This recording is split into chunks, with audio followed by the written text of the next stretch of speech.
জরুরি ঘোষণা দিয়েছি, বসে সিদ্ধান্ত নিয়েছি আজকে কর্মবিরতি হবে আদালত এবং জানাজার নামাজ আমরা ইতিমধ্যে সম্পন্ন করেছি। কর্মসূচি অনুযায়ী আমরা যে কর্মসূচি পরবর্তী ঘোষণা করব, আমরা আজকে এই পরে আমরা বারে বসবো, জরুরি মিটিং হবে, সেই মিটিংয়ে আমরা সিদ্ধান্ত নেব।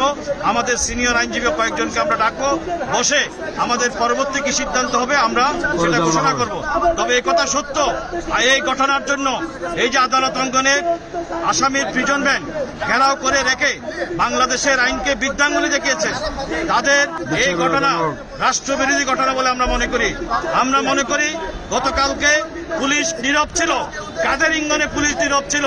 আমরা বলতে চাই এই জেলা অফিসের সামনে, জেলা প্রশাসকের সামনে পুলিশ ছিল, বিডিআর ছিল, আর্মি ছিল, কেন তারা ওখানে আগিয়ে গেল না? কেন তাদেরকে ছেড়ে দিয়ে সবাই চলে আসলো? আমি মনে করি যারা এই ঘটনার পিছনে ছিল তাদের দৃষ্টান্তমূলক শাস্তি দাবি করছি।